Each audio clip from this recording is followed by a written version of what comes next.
all change is a loss, and all loss changes us.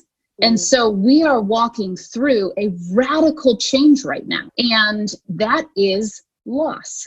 And loss fundamentally changes us. It doesn't matter if it's a big loss or a small loss, it changes us. Leading voices from the fringe, especially women and people of color. This season, we're all about sharing the stories and practices that will lead us all toward wholeness in our body, soul, and spirit. If you find yourself on the fringe of culture, our hope is that this podcast will help you feel like you belong and that your voice is needed in this world. It is time to live and lead with wholeness.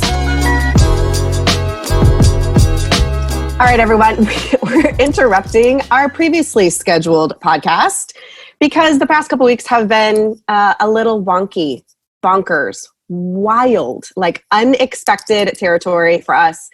And our daily lives have been super shifted, even in the past, 10 days, 2 weeks. And so this was an opportunity for us to hit the pause button on this podcast to have a conversation about the disruption and the disappointments and all of the uncertainty that has now taken the place of what was previously just predictable and planned in our daily lives. And I really think that this is an opportunity and a moment in our time and our history to pause and pivot and reflect. And so that's what we're going to do in this episode. I was originally going to talk with our guest today about grief as a pathway to wholeness.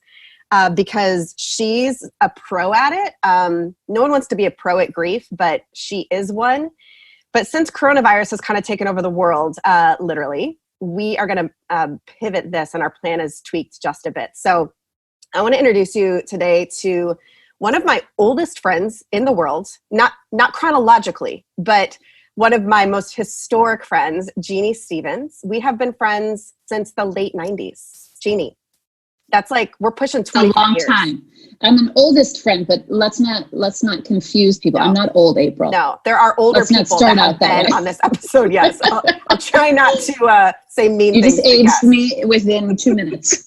You were a spry, like fresh 22-year-old, I think, when we met. So and still spry, but right, still spry, but maybe not 22. So here's a little bit about my history with Jeanne and what she's up to now.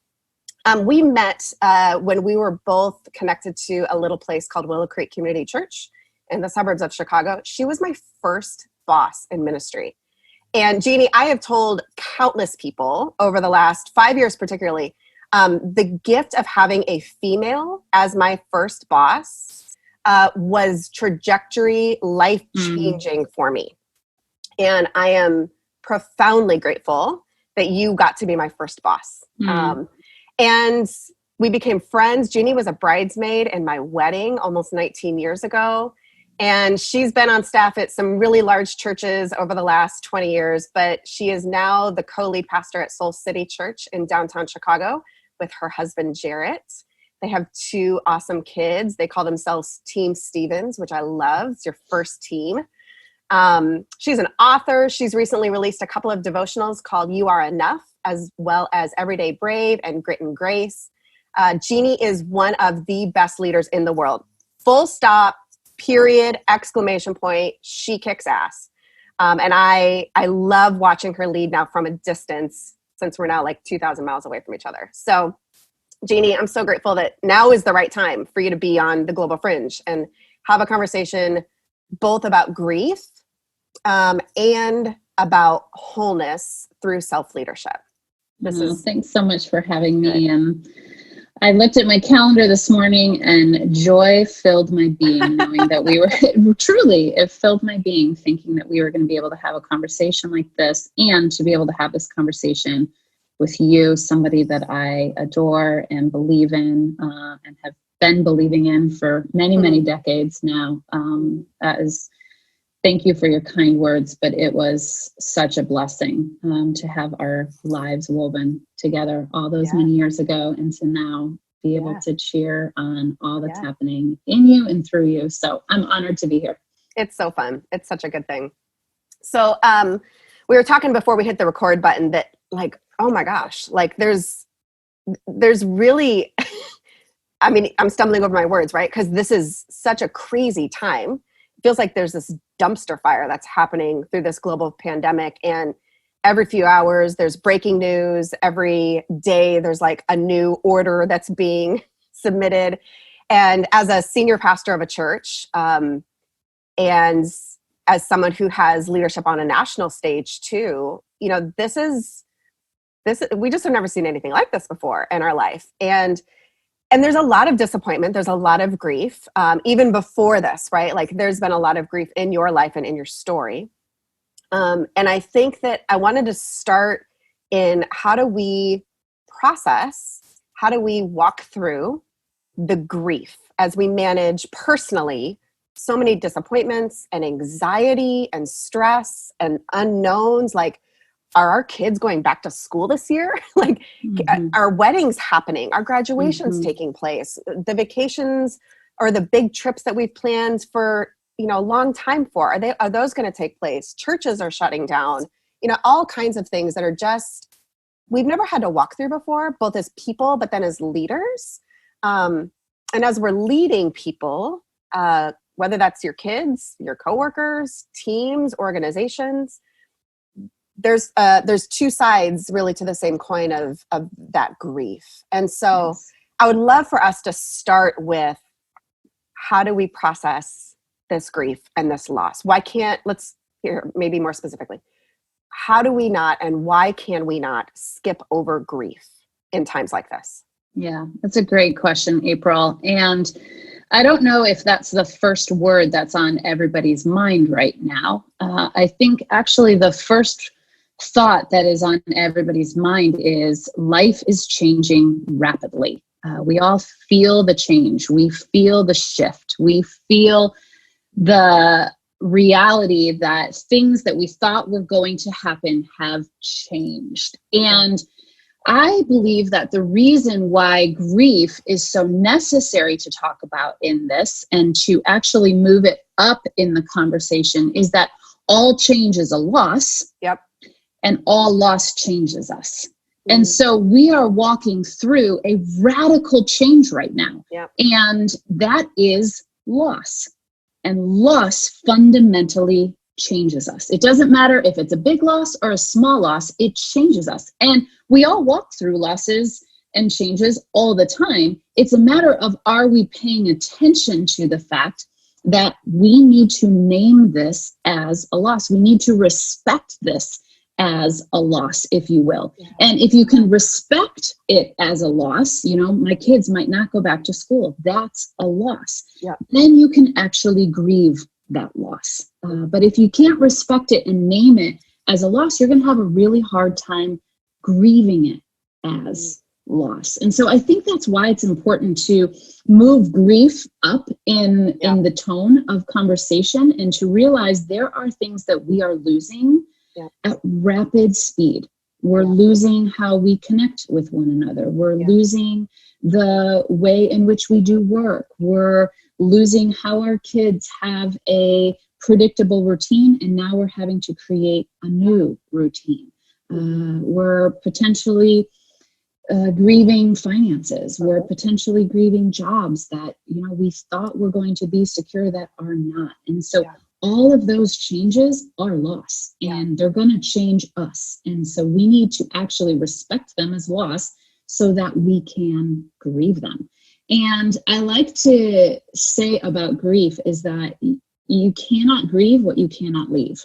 And really so if we hold on to the way life was, and we just kind of wrap our fingers around it, we white knuckle it, just kind of believing, oh, it's going to return, it's going to shift right back.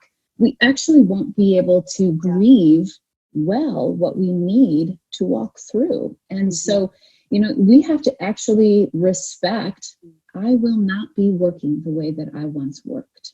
I need to name that. I need to feel my feelings with that, name what those feelings are, identify those, and then walk through grief in a healthy way versus an unhealthy way. Because I think many of us have ungrieved loss in our lives, and ungrieved loss, it always shows up Yep. It always shows up. And, I've actually, as you mentioned, walked through quite a bit of grief in my life. And so I've actually done a lot of study on what happens when we have ungrieved loss and then what happens when we have grieved loss. Right. And ungrieved loss, there's 5 things that show up in ungrieved loss. Chronic complaining is one of the first things that shows up when somebody has an ungrieved loss. And it can show up in being sarcastic, or it can show up in being cynical. And when we haven't grieved through a loss, you will notice chronic complaining. In fact, pay attention to it as we walk through this season. Who is chronically complaining? The odds are high that they have an ungrieved loss as they're walking through this. Another thing that shows up is a guarded heart. We want to protect our feelings. We want to protect what's going on. We want to, come inside with what our feelings are. Walls and guard. Yeah, we wall things up. Another one is resentment. Resentment is a fast thing that shows up in an ungrieved loss. And you can pay attention to it in how somebody is allowing themselves to get close to one another or not. How fear is showing up, and are they looking for when the next shoe is going to drop, or are they walking through it with peace? Isolation, that's a huge one. And this is challenging, right? Because we've been told we have to isolate right now. And to have social distance. Physically. And so, how do we actually walk through this in such a way where we can honor and respect what we are being told to do to help flatten the curve, which I really do think is important. But how do we not isolate? How do we use the technology that we do have to stay connected to one another in perhaps a whole new way? And then the last in ungrieved loss is repressed emotions. All of those things are signs that somebody is not grieving. They're not walking through this change in a healthy way. Because then on the other side, what shows up in somebody that actually grieves well is that they have peaceful appreciation for what is. You may not have chosen this. None of us did. But if we can actually say, what can I appreciate today? Where can I find gratitude today? I am at home with my children, and this is not what I had planned, but we are sitting around the dinner table every single night having conversations that perhaps we would not have had. I have peaceful appreciation for that. An open heart to say, God, where might you want to have me be an encouragement today? A curious heart. Contentment is another one. I am going to be content in what is. We are seeing a ton of hoarding. And that to me is a vast reflection of there are some ungrieved losses inside of people, and they are afraid and they are pulling in, they are isolating, and they are only guarding what is theirs to guard instead of choosing to have a heart of service. Connection is another beautiful sign of a grieving heart, that you want to connect. And then expressed emotions. So these are just some things that I've noticed in my own life over the years of what it looks like to have ungrieved loss, and then what it looks like to actually walk through our loss as well. I think that there's so much gold in there, Jeannie, there's a lot of consequences that we pay, prices that we pay, and prices that other people pay when we don't allow grief to give us the gift that it really can offer. No one wants to grieve. Like that's not like that's not for, we talked about the Enneagram earlier on in this season, and we talk about it pretty frequently. You're an 8, I'm an 8. We are probably some of the least likely people to want to grieve. And yet like it gives us such a gift to transform us, to lead us towards wholeness. I was coaching a leader a couple of years ago, and in the first conversation, she said to me, one of the reasons why I need this is because I have realized I have 23 unprocessed, ungrieved losses in my life. And she was only in her late 20s. It's not like she was, 60 years old and had all of these losses. And she realized that she was paying a lot of costs, and there were a lot of consequences and collateral damage as a result of her not grieving. And I think that in something so dramatic as COVID-19, when the whole world is upside down right now, it provides us, like, on a global human level, an opportunity to go, do we want to continue in this way of life? Or is this an opportunity for us to evaluate, reflect, reconsider, reprioritize, recommit, all of those words, right? Like, this is an opportunity for us to determine who we want to be moving forward. And grief is one of the more beautiful teachers for us. Yeah, we get a redo on how we do grief. Many of us, I think, and it makes a lot of sense to me. Grief is hard. Yeah. Grief is so painful. Yeah. No wonder one of the first steps is denial. We don't want to go through it. Yeah. We don't want to step in. Yeah. But good grief produces good fruit. Mm-hmm. Yeah. I am a firm believer that doing good grief work will actually produce good fruit in our lives. And I love the story that you shared about the person that you were coaching. And I think many of us, we believe that grief should just be reserved for the big losses, the catastrophic death, the untimely job loss, the diagnosis that we did not see coming. Right. But grief shows up in all kinds of ways, big and small. I remember when my kids were moving out of a season where they really did not need me the same way that they once needed me. And I felt clunky as a mother. Like, how do I engage with them? I'm used to providing all these needs that they don't have anymore. Well, that was a grief that I needed to walk through. I needed to name and identify, this is a change in my life. This is a loss. The kind of mom that I was to them is not the mom they need me to be now. And so if I can respect that loss, then I can grieve that loss, and then good fruit will show up in my life. And so now I'm able, my kids are 11 and 14. And so I'm able to show up in their life in a different way. I don't need to show up the same way that I once did. And I think that to even just name, that's loss. Yeah. It may not be as catastrophic as the loss of, I have 2 now sudden death losses in my life. Both my dad and my brother were sudden death losses.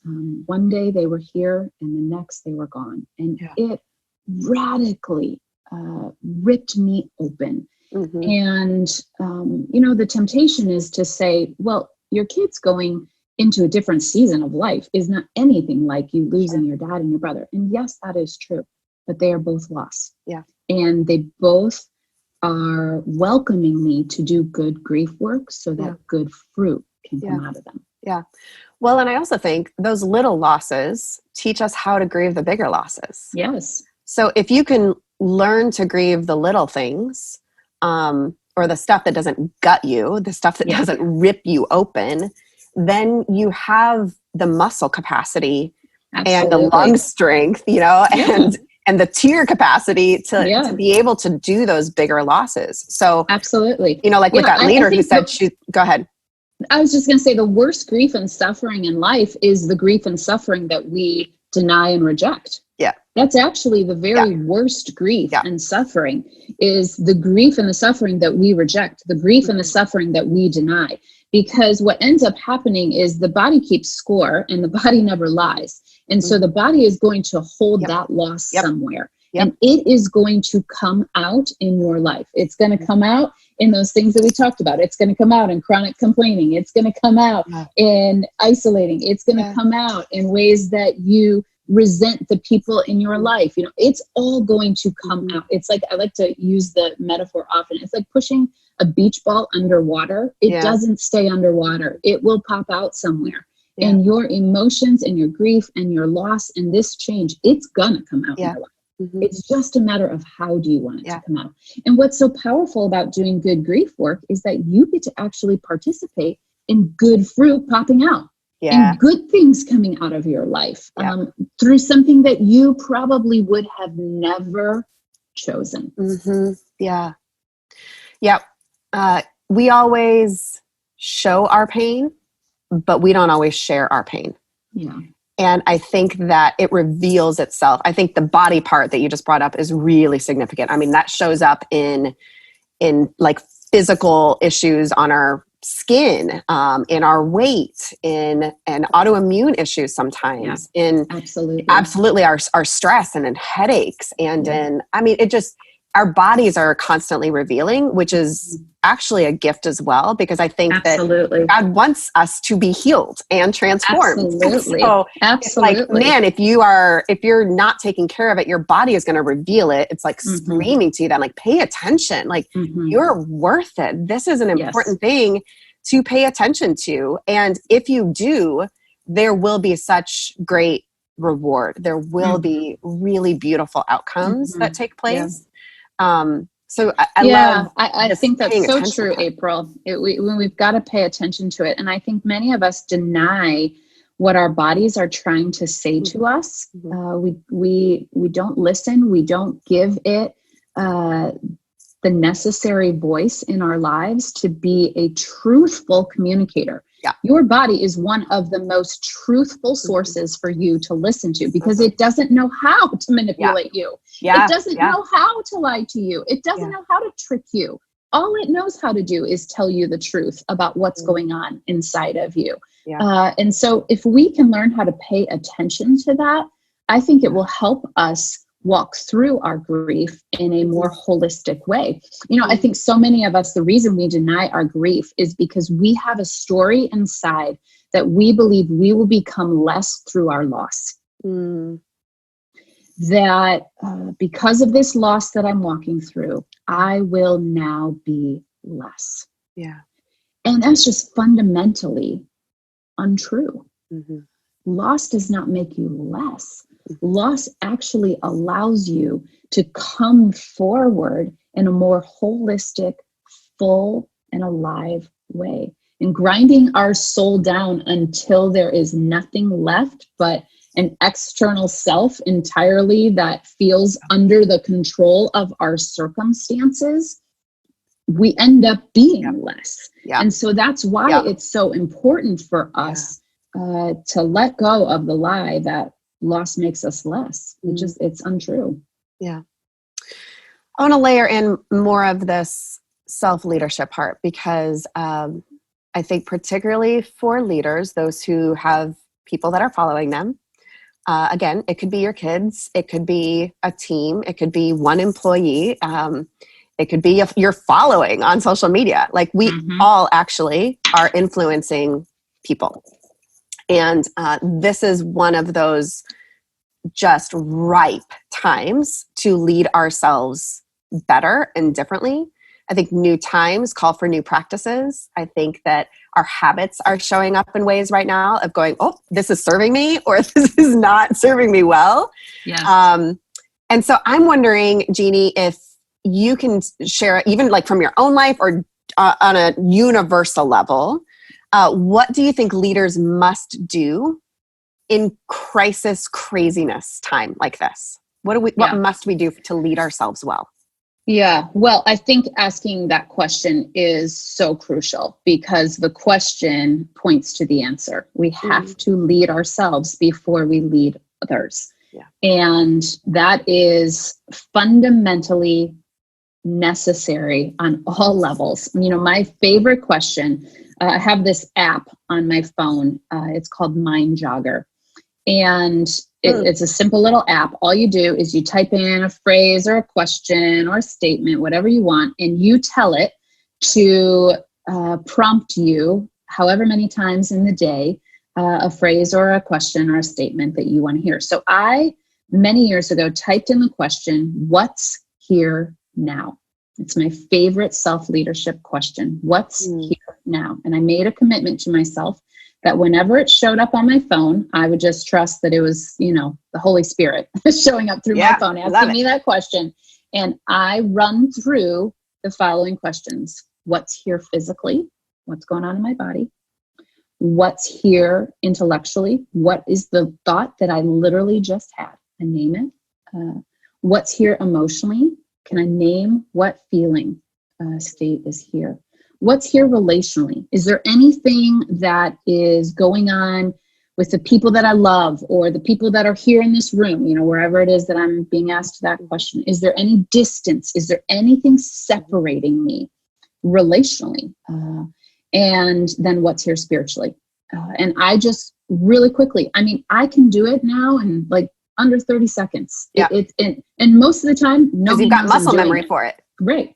Most of the time, nobody knows I'm doing it. I could be leading a meeting and the thing pops up on my phone and I just pause. I take a deep breath. That's a huge thing that leaders need to do in the midst of this. I just literally did it as you said that. Yeah. I'm feeling it, right? Is not going to help you through this. And so just take a deep breath and ask yourself, what's here now? And just scan through those questions. And that allows us to get present. I think, April, most people are not living in the present moment. They are either rehashing the past, something that happened earlier in the day or something that happened earlier in the week or earlier in their life that's still showing up through shame, blame, or hiding, or they are rehearsing the future. So they're thinking about something that's out here that hasn't happened yet, and they're taking future possibilities and they're making it present realities. Well, we are invited to live in the present moment. You are not invited to live in your past, and you are not invited to live in your future. The only place where you can actually attain the presence of God is in the presence of this now moment. And I think that if leaders can actually ground themselves in the present moment, do some self-leadership, some self-care, they will then have clarity of mind to know how to care for others. I lead a congregation of a couple thousand people that show up every week and another couple thousand people that, don't show up every week because let's just be honest. People don't go to church every week. I see them. I know them. They're your friends. I probably wouldn't either if I wasn't pastoring a church. So that's a lot of people. And instantly a week ago, I thought, how am I going to lead these people? I felt fear. I felt anxiety. I felt a deep sense of responsibility. I have a staff of over 20 people that pay their mortgages, and they put food on their table, and they are taking care of their partners and their kids. And, I felt that instantly. And I knew that if I led from that fear and that anxiety and that overly weighted responsibility, I would not make wise decisions. So I had to pause. I had to go, what's going on with me? Where am I at right now? Okay, I'm going to name this fear.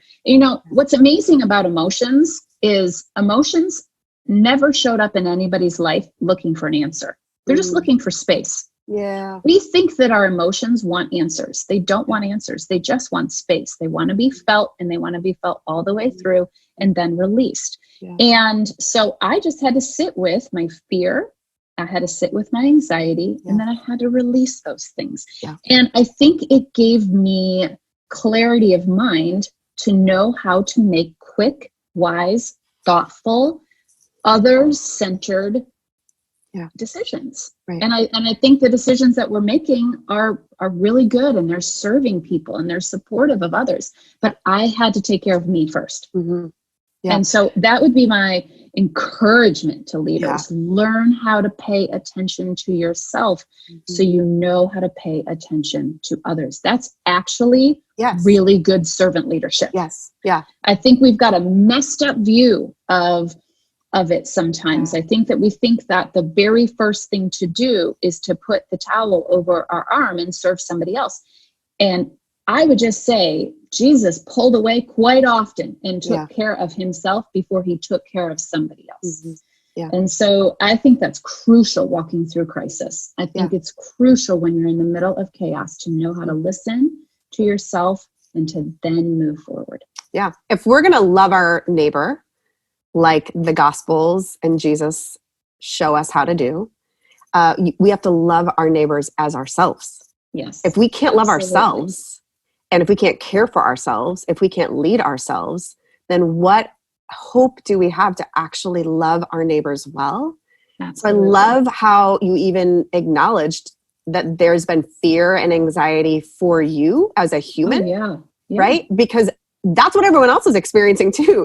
But we need leaders to rise and to show us a better way forward. And and leaders who don't experience that or don't acknowledge that or don't work through that, how are they going to lead other people? Leaders. Exactly. I'm like, I don't know if you're telling me the truth. Exactly. You've got to be feeling some fear. Yeah. And I think it's important that we remind ourselves that one time of self-leadership does not cover the gamut. I have to do this hundreds of times a day. Absolutely. Right. Right here in this moment, is fear here? Not necessarily, but in 10 minutes, it might be. Yep. And so I just think it's so crucial to have body intelligence, emotional intelligence, spiritual intelligence, relational intelligence, so that you can pay attention to yourself, so you can pay attention to others. Yeah. I think one of the things that I have been most drawn to, committed to, even aware of in the last week has been this body awareness. And I think that our physical lives are a foundation for how everything else is built on it, because this is the vehicle with which we have to live. And everything else is coming from that place. And so, like, how are you resting? How are you eating? And how are you moving right now? I think for leaders, a lot of times, and certainly probably in the first 10 to 15 years of my leadership journey, those three questions weren't anywhere on the radar for me. I was much more concerned of, like, am I reading my Bible? Am I praying? And am I, like, connecting with community? Those were probably the three things. Yeah, you were a good human doer. Yeah, very good. And it didn't lead me to any good places. But so I would say for leaders right now, one of the things that I would encourage and challenge us with is, how are you caring for your body right now? Because if you crash, how can you lead your people? So use this as an opportunity to get more rest, to fuel your body with food that is going to help you go the distance, and to move your body. You can't go to the gym. Okay, you can go for a walk and you can do stuff in your living room. There's all kinds of things available right now. So absolutely. Yeah, just like I said, your feelings aren't looking for answers. Your feelings aren't looking for you to eat them. Yes, which is sometimes really fun, but not valuable. It is sometimes very fun. But one of the best ways to release stress and anxiety is proven over and over again, is eating healthy and exercising and drinking water. It's so simple, but I have my water here, and I have to tell myself, yes, I do love coffee, but water is better. Yes. And so I think just those simple things, they are so essential to us moving past being human doers and being human beings. Yeah. Jeannie, what do you think is the number one opportunity for us as leaders right now? It's such a good question. I think the number one opportunity for us as leaders is to reclaim vulnerability and honesty in the midst of all of this. Our world has gotten out of control. Now, I'm not a cynical person by nature. I'm an optimist by nature, and I go looking for the good in anyone and anything. I try to not get on the bandwagon of tearing down, but instead get on the bandwagon of building up. But our world has gotten so overly self-protective, and we no longer show up with our true selves. The ego is running the world. And there's a lot of people in leadership that have a very defined ego. And I think this would shift all of life. I think it would shift every continent, every country. If the chosen leaders would say, here is where I am at, honestly, today. Here's what we know, honestly, today. To show up with vulnerability, with authenticity. And then obviously they need to lead. That's what they have been elected to do.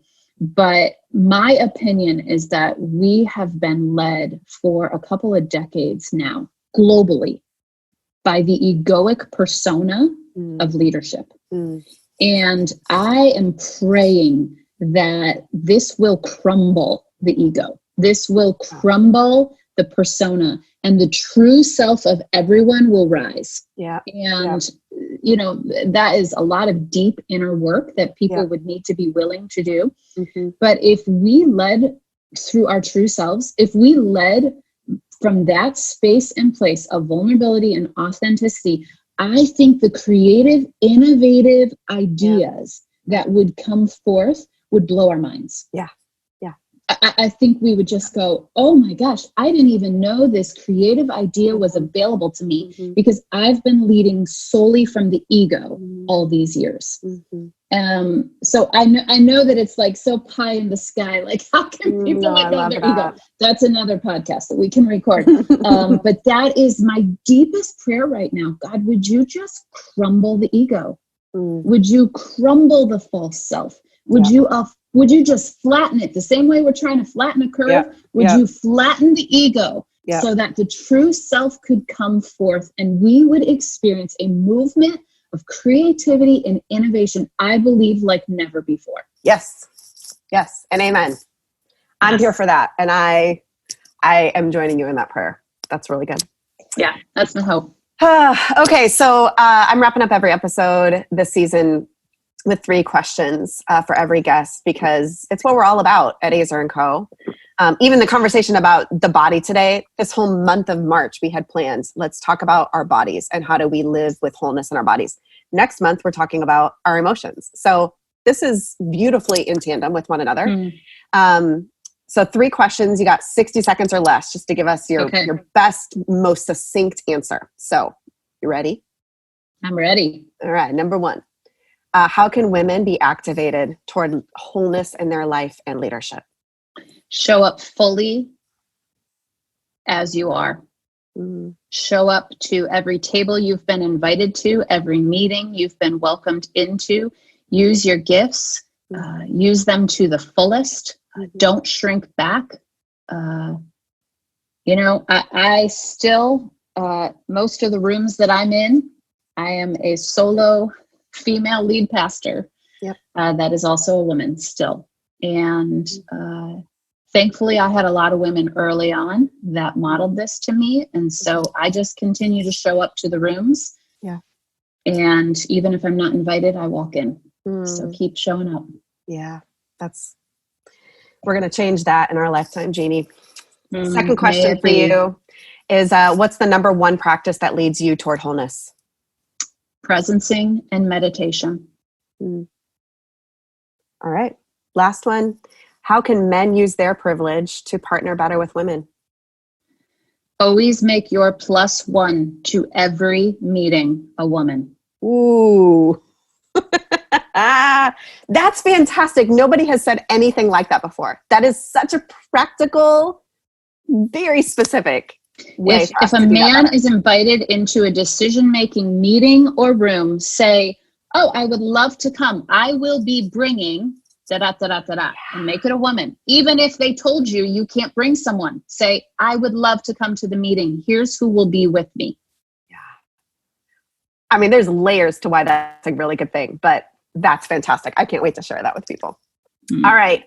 Jeannie, where can people find you on the World Wide Web as we are social distancing and in the future when we can not social distance anymore? How can people find you and follow you? Yes, I'm on all the social channels as Jeanne Stevens, Instagram, Facebook, all of that.